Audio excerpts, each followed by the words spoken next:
우리 인생은 한마디로 정의하기에는 너무 복잡하고 어렵습니다. 그럼에도 불구하고 단 한마디로 요약하자면 예수님의 십자가만이 정답이다. 이렇게 말하고 싶습니다. 아멘. 다른 그 어떤 것들은 부수적인 것에 불과합니다. 보조적인 것에 불과합니다. 약간의 한 귀퉁이에 불과한 것입니다. 오직 예수님만이 우리의 생명이고 오직 예수님만이 우리의 빛이시고 예수님만이 우리의 길이시기 때문에 오직 예수 그리스도의 십자가만이 우리의 정답일 수밖에 없는 것입니다. 예수님과 함께하면 승리하지만 예수님과 함께하지 않으면 그 어떤 성공을 거둔다 할지라도 그는 결국 지옥을 면할 수 없고 그것은 곧 패배자의 불과한 것이 되어버리는 것입니다. 아멘. 사랑하는 성도 여러분, 예수님 없으면 아무것도 아님을 기억하고 우리 예수님과 함께하여 반드시 승리자 되어지기를 주의 이름으로 축원합니다. 아멘. 자, 오늘 성경 통해서 우리가 첫 번째 생각할 수 있는 말씀은 예수님의 십자가는 우리의 죄 때문이라는 것입니다. 여러분 구약 성경에 보면 제사 제도가 나옵니다. 소나 양 뭐 이런 것들을 잡아서 드리는 예식인데요. 이 제사의 종류가 여러 가지가 있습니다. 근데 그 중에 우리가 반드시 기억해야 될 것은 바로 속죄제입니다. 속죄제는 뭐냐면 우리의 죄를 용서받는 방법입니다. 뭐 감사의 예물도 있고 또 뭐 화목하게 하는 예물도 있고 뭐 다 있지만 그래도 정말 가장 중요한 건 이 속죄제인 것입니다. 일단 죄 문제를 해결해야 되거든요. 죄 문제 해결해야 그 다음에 뭐 감사도 할 수 있고 뭐 서로 더 깊은 교제도 할 수 있고 이러는 거 아니겠어요? 서로 문제가 있는데 화해도 안 하고 뭘 할 수 있겠어요? 그 죄 문제, 그 문제 해결하지 않고 뭘 할 수 있겠습니까? 그래서 속죄제는 가장 중요한 제사 방법이고 그리고 가장 첫 번째로 해야만 돼요. 뭘 하든지 이 속죄제부터 해야만 되는 것입니다.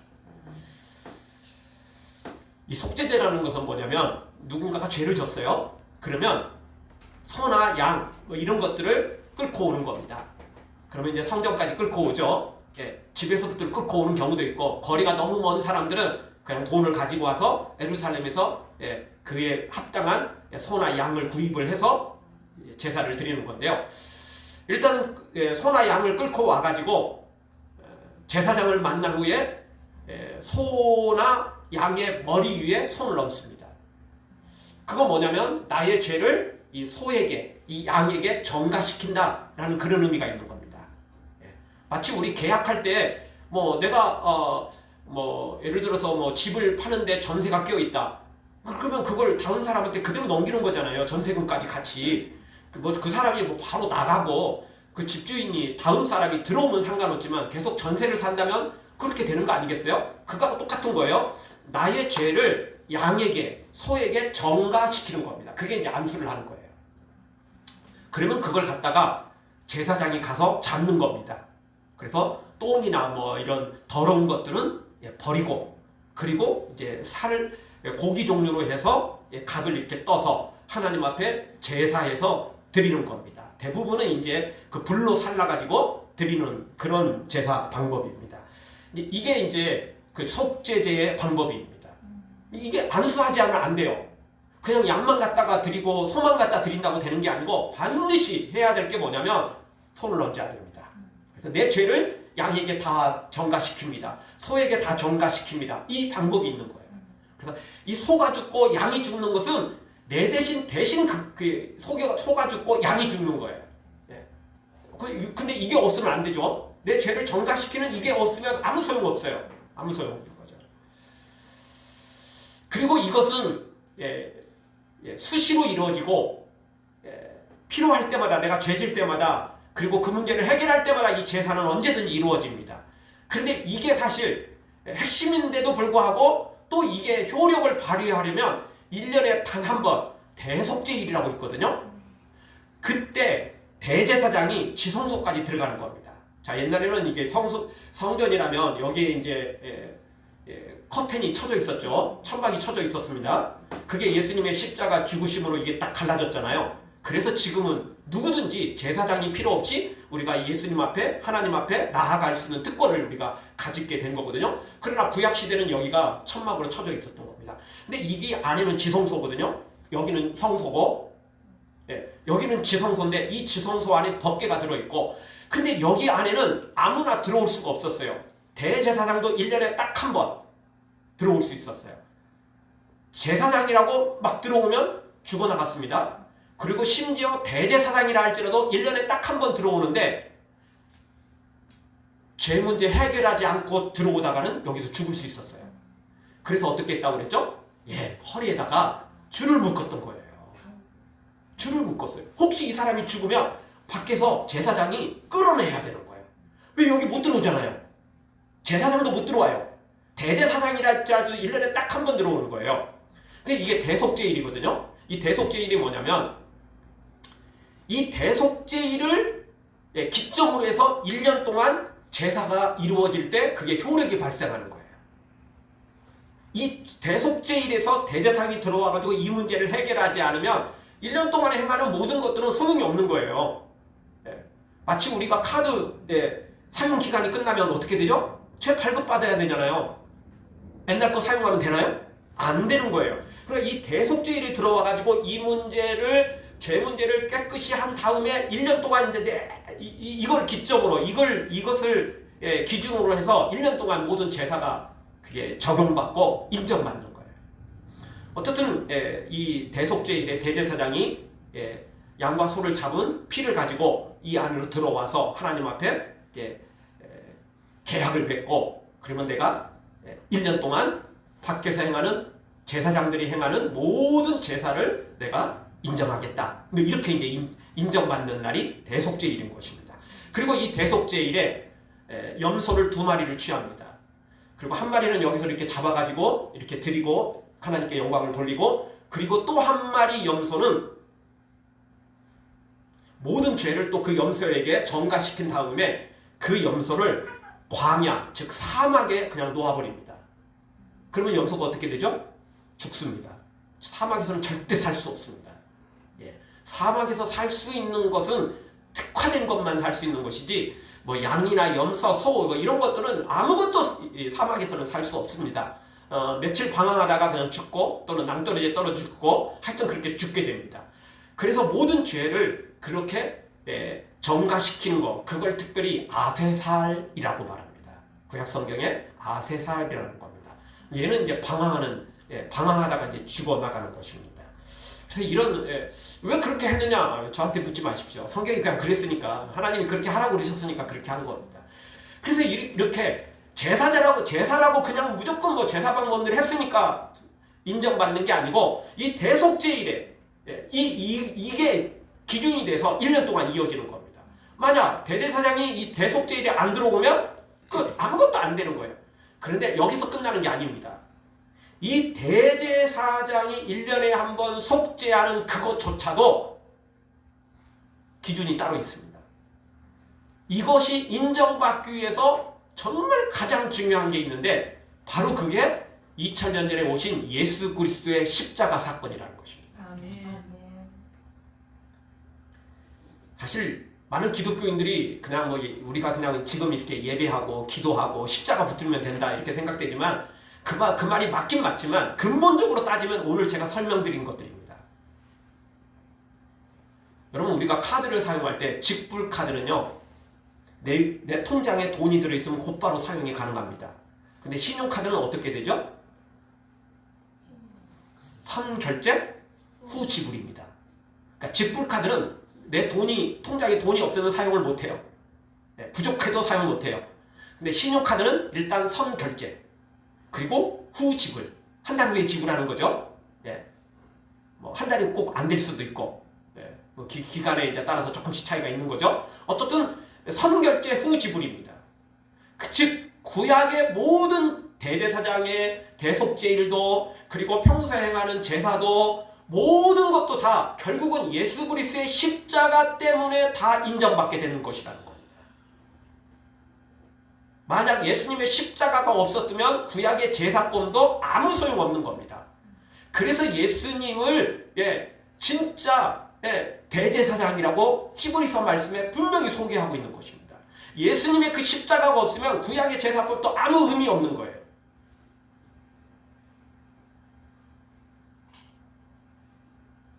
예수님의 그 십자가 때문에 바로 구약의 선결제를 하고 그리고 예수님께서 그걸 후불로 다 지불을 하신 것입니다. 지금도 역시 마찬가지입니다. 예수님의 십자가는 우리보다 2000년 전에 있었지만 지금도 역시 이것은 똑같이 적용되는 겁니다. 그래서 예수님이 십자가에 죽으셨다고 모든 인류의 죄가 다 용서받는 것은 아닙니다. 누구만이 용서받을 수 있죠? 십자가 앞에 나와서 은혜를 구하는 사람, 우리의 모든 죄를 내어놓는 사람, 이 사람들만이 용서를 받을 수 있고 그 십자가의 능력이 우리에게 임하는 것입니다. 아멘. 그래서 오늘 이 내용 우리가 절대 잊어서는 안 됩니다. 사실 이걸 몰라도 뭐 구원받는 데는 지장이 없습니다. 그런데 이걸 잘 모르면 구약시대하고 신약시대하고 왜 이렇게 달라야 되는 건지, 왜 우리는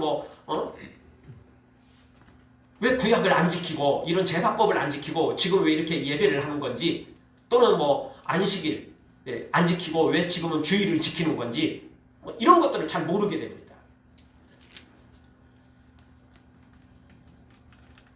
어쨌든 예수님께서 이렇게 십자가에 죽으신 모든 것은 구약 사람들에게도 적용됐던 것입니다. 즉 다시 말한다면 구약에 사는 성도들도 제사했기 때문에 구원받은 게 아니고 그 제사는 선결제에 불과했던 것이고, 구약에 있는 모든 사람들도 결국 예수님의 십자가 바라보고 구원받은 것입니다. 예수님의 십자가 없으면 구약에도 절대 구원받을 수 없는 것입니다. 본인들이 알았던 잘 몰랐던 상관없이 십자가 때문에 구원받은 것입니다. 우리도 지금까지 그렇게 살아왔잖아요. 우리는 십자가만 보면 그냥 구원받는다고 생각을 했지만 제가 방금 설명드린 것 보니까 제사도 그렇게 된 거구나. 그리고 지금도 여전히 그렇게 되어가는 거구나. 이해가 좀 되지 않습니까? 네. 그런 원리가 다 숨겨져 있는 것입니다. 어쨌든 결국 예수님이 십자가에 죽으신 것은 우리를 대신해서 죽으셨는데, 아까 그렇게 소나 양에게 우리의 죄를 전가시킨다고 그랬잖아요. 바로 그 예수님의 십자가가 바로 그런 현상입니다. 구약의 사람들이든 지금 우리든 우리의 죄를 예수님에게 다 넘긴 겁니다. 우리의 죄를 다 십자가로 넘긴 겁니다. 그리고 예수님이 대신 그 십자가에 죽으셔서 우리의 모든 죄를 담당하신 것입니다. 만약 우리의 죄를 지금도 예수님께 넘기지 않는다면, 십자가 앞에 우리의 죄를 넘기지 않는다면 절대 우리의 죄는 없어지지 않는 것입니다. 즉 내가 양이나 소에 손도 안 얹고 죄를 전가시키지도 않고 그냥 소, 양 가져와가지고 이거 비싼 소예요, 좋은 양 가져왔어요, 이러고는 제사장한테 그냥 넘겨버린다. 그리고 알아서 제사하세요, 나는 다 했어요, 이것도 안 하고 죄를 전가시키지도 않고, 그러면 그 제사는 의미가 없어요. 그냥 소 한 마리 잡은 거고 그냥 양 한 마리 잡은 것이지 아무런 의미가 없어요. 아무리 돈을 지불했고 아무리 좋은 소를 가져와도 소용이 없어요. 이 죄를 전가시키는 이 예식이 없으면 절대 안 되는 겁니다. 그러니까 우리가 생활하면서도 똑같잖아요. 우리가 누군가에게 잘못했어요. 그냥 미안하니까 선물 하나 그냥 던져주고, 야 우리 관계 이제 끝났어, 이러면 됩니까? 아니요. 선물보다 더 중요한 건 내가 잘못한 걸 그대로 용서를 빌어야죠. 미안하다, 내가 잘못했다, 용서해줘라. 그리고 내가 너무 미안해가지고 내가 조그마한 내 마음의 성의로 선물 하나 준비했거든. 이렇게 돼야 하는 거지. 누구처럼 진짜 돈 있다고 갑질하면서 돈 뿌리면서 다 해결했다고 하면 돈이 문제가 아니잖아요. 진짜 돈이 급한 사람은 그거라도 받아갖고 또 살아야 될 사람도 있을지 모르지만, 그러나 그 사람조차도 마음으로는 저 나쁜 놈, 이럴 수밖에 없는 겁니다. 진짜 용서가 안 되는 거예요. 진짜 용서를 받으려면 앞에 나가서 그 사람 앞에 서가지고 진짜 무릎을 꿇고 고개를 숙이고 내가 미안하다, 잘못됐다, 이렇게 되는 거 아니겠어요? 돈, 선물 갖고 해결되는 게 아니라는 것입니다. 우리가 교회에 나온다고, 예배에 많이 참석한다고, 찬양하고 봉사한다고 우리 죄가 용서받는 게 아니라는 겁니다. 반드시 십자가 앞에 나가서 우리의 죄를 전가시켜야 됩니다. 예수님, 저의 죄를 제가 해결하지 못하니까 주님이 해결해 주세요. 이 십자가의 보혈로 이 죄를 깨끗게 해주시고 저는 그 십자가의 보혈로 거룩한 예복으로 저를 새롭게 해주세요. 이런 정가의 행위, 이런 그 회개의 행위가 없으면 아무것도 해결되지 않는 것입니다.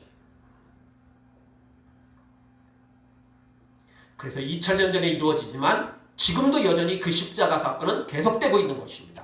우리의 죄를 정가시키지 않으면 절대 그 죄는 2000년 전에 그 십자가 사건은 나하고 무관한 사건이 되어버리는 것입니다. 오늘 성경 4절 5절을 한번 읽죠. 4절 5절 우리 한 목소리 한번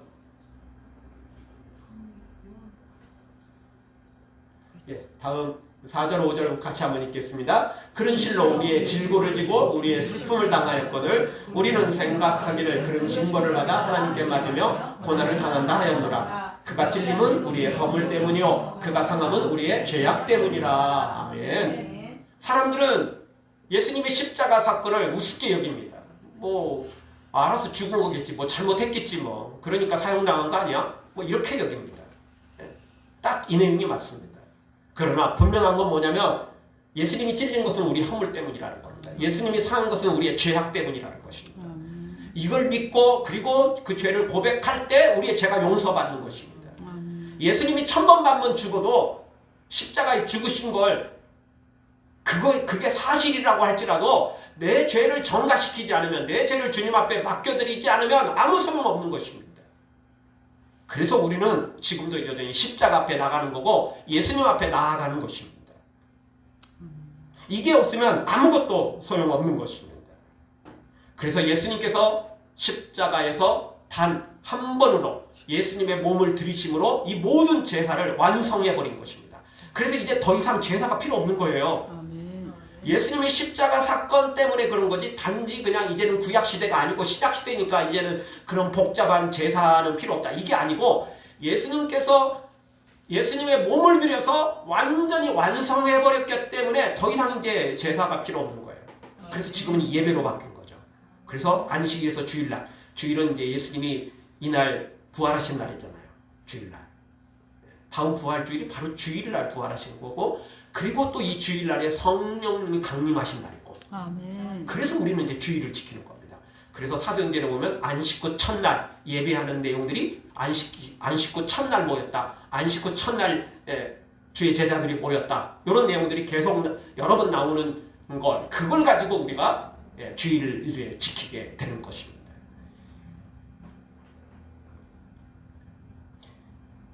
그리고 예수님께서 이 모든 걸 완성하셨다는 걸 분명히 선언하셨는데요. 요한복음 19장 30절에 보면 예수님께서 십자가 위에서 7마디를 하셨어요. 뭐 이런저런 말씀들을 여러 가지 하셨습니다. 근데 마지막 하신 말씀이 뭐죠? 다 이루었다.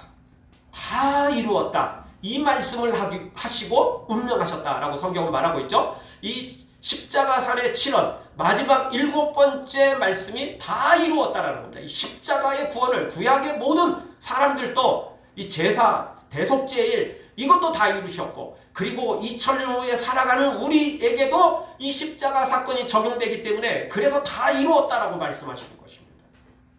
예수님이 다 이루신 겁니다. 그러니 맨 처음에 제가 말씀드린 거, 우리 인생을 수없이 많은 것으로 이야기할 수 있겠지만 가장 큰 정답은 바로 예수님이 다 이루신 이 십자가 사건, 이것이 그리고 부활 사건까지 합쳐져서 정말 예수님만이 우리의 정답이 될 수밖에 없는 것입니다. 사랑하는 성도 여러분, 우리의 죄를 대신 감당하시고 십자가 지신 그 예수님 앞에 우리 매일매일 매 순간마다 그 십자가 앞으로 무릎을 꿇고 달려가서 우리의 죄를 전가시키고 우리의 죄 문제를 주님께 맡겨드리고 다 용서받고 새 생명을 취하는 우리 모두가 되어지기를 주의 이름으로 축원합니다. 다 같이 한번 따라서 하겠습니다. 우리의 죄를 사해 주시니 감사합니다. 우리의 죄를 사해 주시니 감사합니다. 바로 이 죄를 정가시키고 주님 앞에 회개하고 이 죄 문제 주님 앞에 내어놓는 것 끊임없이 필요하고, 그리고 이것이 없으면 아무리 교회 열심히 다니고 예배하고 뭐 헌금하고 봉사해도 아무 소용없다는 걸 다시 한번 기억하시고, 우리 평생에 이 십자가 절대 놓지 마시고 십자가 붙들고 주님과 함께 승리자 되어지기를 주의 이름으로 축원합니다. 두 번째 주시는 말씀은 예수님께서 살과 피로 우리를 살리셨다는 것입니다. 예수님의 십자가 사건은 사실 우리가 그 십자가 사건을 그 당시 2000년 전에 그 당시로 돌아갈 수 없기 때문에, 그리고 그 당시에 동영상도 없기 때문에, 그리고 자세한 기록도 사실 없기 때문에 좀 추상적으로 느껴집니다. 현대시대가 인권을 중시하고 잔인한 형벌이나 고문 뭐 이런 것이 없기 때문에 우리로서는 사실은 정확히 알기가 쉽지 않습니다. 그런데 우리로 하여금 조금 사실은 우리 기독교인들에게도 일반 사람들에게도 충격적인 이 사실로 우리가 받아들인 때가 있었는데요. 그때가 언제냐면 2004년, 좀 오래됐죠 이제는. 더 패션 오브 크라이스트, 예수님의 순환, 그 영화 기억하시죠? 여러분 그 영화 제대로 보셨습니까? 사실 눈 뜨고 예수님의 그 고난당하는 장면을 다 보기가 쉽지는 않았습니다. 저도 정말 제대로 볼 수가 없었습니다.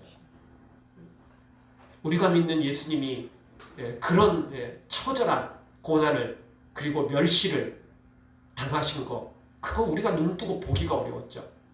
그런데 일반 사람들에게도 그 영화는 충격이었습니다. 왜냐하면 너무 잔인했거든요. 너무나 잔혹했거든요. 어떻게 사람이 저럴 수 있을까? 라고 말할 정도로 그렇게 잔인한 십자가였습니다. 그래서 어떤 사람들은 저거 너무 과장시켰다. 영화다 보니까 너무 과장시켜서 저렇게 표현을 했다. 이렇게 말하는 사람들도 있었습니다. 그러나 성경학자들, 그리고 그 당시에 그 시대를 말에 조금이라도 알고 있는 사람들은 절대 그건 과장은 아니다. 아니, 도리어 그거보다 더 적게 표현될 수도 있었다. 이렇게 말하는 사람들이 대다수라고 말할 수 있습니다. 뭐 지금이야 그렇지만 우리나라도 거슬러 올라가면 6.25 전쟁 때 인민군이 행하는 것들, 여러분 눈 뜨고 볼 수 없는 사건들이었습니다. 일본 놈들은요, 일제강점기 시절의 독립운동가들이나 또 그 독립운동을 도왔던 사람들에게 얼마나 잔인하게 했습니까? 아니, 그때까지 갈 필요도 없었습니다. 박정희 정권 시대, 유신 그 시대, 살벌한 그 시대, 그리고 전두환 정권 때 그들이 어떻게 했는지 아십니까? 상상할 수 없을 정도입니다. 그리고 일제강점기 시대는 진짜 두말할 것도 없었습니다. 살을 찢고 손톱을 그냥 뽑고, 이 정말 어떻게 사람이 사람한테 그럴 수 있죠? 여러분, 사람이 짐승한테도 그럴 수 없는 겁니다. 근데 사람이 그렇게 잔인하고 잔혹하게 되는 겁니다. 십자가 사건은 사실 그런 사건이었습니다. 우리가 눈 뜨고 볼 수 없고 예수님을 믿는 우리만이 아니라 일반 사람들조차도 도저히 볼 수 없는 사건이 십자가 사건이었습니다. 그만큼 잔인하고 잔혹한 사건이었던 것입니다. 그런데 그 모든 것이 결국 우리의 죄 때문이었다는 것입니다. 우리의 죄 때문에 그렇게 우리의 죄 때문에 그렇게 된 것입니다. 여러분, 굳이 구약 시대의 사람들이 하나님께서 제사의 방법을 적용시킨 이유가 뭘까요? 그렇게 소나 양을 잡으면서, 또는 아세살이라고 해서 전가시킨 다음에 광야로 이제 내보내면 굶어 죽게 되고, 또는 또 다른 어떤 그 뜨거운 햇빛과 그런 고통을 겪으면서 그 염소가 죽게 되는 거거든요. 그런 것들을 바라보면서 우리의 죄가 그만큼 크다. 우리의 죄가 그만큼 크다. 그리고 우리가 지옥 들어가면 이거보다 절대 약하다고 볼 수 없는 엄청난 형벌을 지옥에서 겪게 될 것이다. 이 모든 것들을 하나님께서 보여주신 겁니다. 간접적으로. 그러니 죄가 이렇게 무서우니까 빨리 해결해라. 죄 짓지 말아라. 지은 죄가 있다면 빨리 이거 문제 해결해라. 하나님이 그렇게 우리에게 가르쳐 주시려고 이런 제사법을 우리에게 주신 것입니다.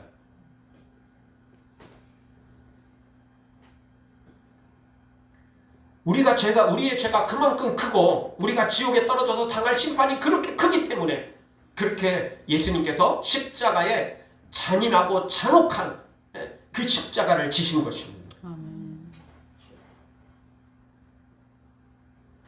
5절 중반절 말씀을 보십시오.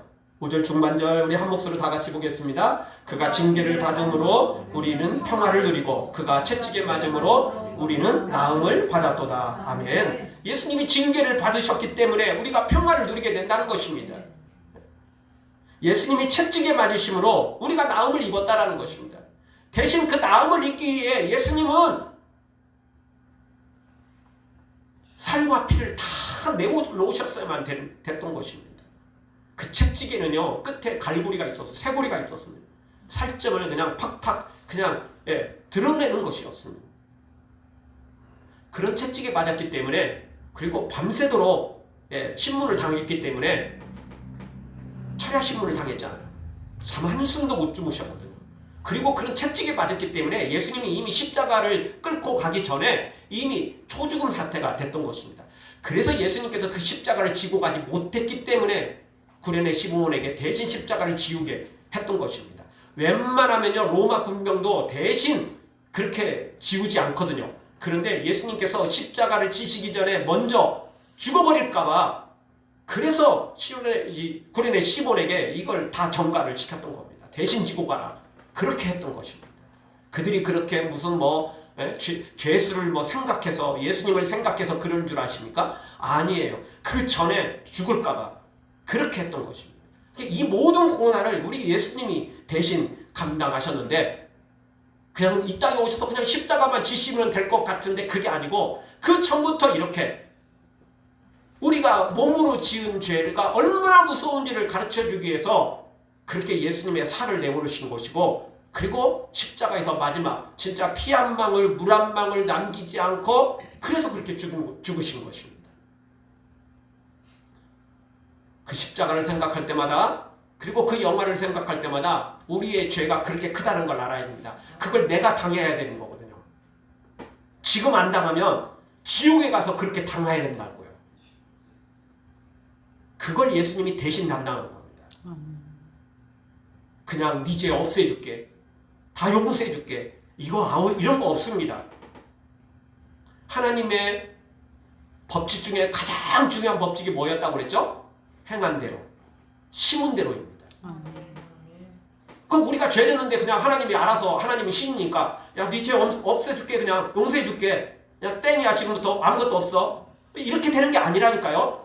그게 아니고 우리의 죄를 예수님이 대신 담당하시고 예수님이 그 죄의 대가를 다 치르신 거예요. 그리고야 용서받은 것입니다. 그냥 용서되는 거 없습니다. 세상에서는 마음대로죠. 엿잠수 마음대로죠. 그러나 하나님은 절대 그렇게 하지 않습니다. 하나님은 꼭 법대로 하시고요, 그 법 위에 사랑이라는 것을 포함시켜서 우리를 구원해 주신 것입니다. 아멘. 따라서 오늘 우리는 기억해야 됩니다. 우리는 너무 구원을 쉽게 여깁니다. 그냥 예수님이 죽으셨어, 그냥 예수님만 믿으면 돼. 아니요. 절대 그런 거 없습니다. 우리가 죄질 때마다 예수님이 그렇게 고난당하신 걸 기억해야 됩니다. 죄가 그렇게 무섭다는 걸 알아야 됩니다. 그렇게 되지 않으면 우리는 상습범이 되고 맙니다. 죄질 것도 회개하지 뭐. 다 용서해 주실 거야. 너무 쉽게 죄짓고, 그래서 예수님의 은혜를 값싼 은혜로 만들어버립니다. 너무 비싸고 상상할 수 없이 그 값어치를 우리가 대신 갚을 수 없을 만큼 큰 은혜인데, 우리는 너무 값싼 은혜로 만들어버리고 있다는 것입니다. 우리 때문에 생명 주셨고 우리 때문에 고통 당하셨네. 우리 때문에 갈보리 오르셨네. 무지한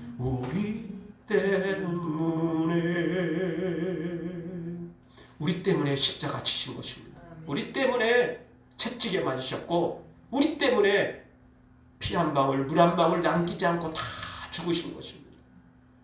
그냥 십자가로 끝난 게 아닙니다.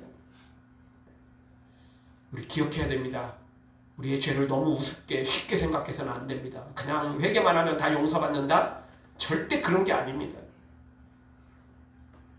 그러니까 너무 쉽게 죄짓고, 그러니까 우리는 쉽게 너무 상습범이 되고, 그러니까 우리는 너무 값싼 은혜로 만들어버린, 그래서 현대 기독교인들이 엉터리 신앙생활하는 사람들이 너무 많아지고 있습니다. 너무 쉬우니까. 그냥 회개만 하면 된다니까. 그러나 절대 그런 십자가 사건은 절대 그런 사건이 아닌 것입니다.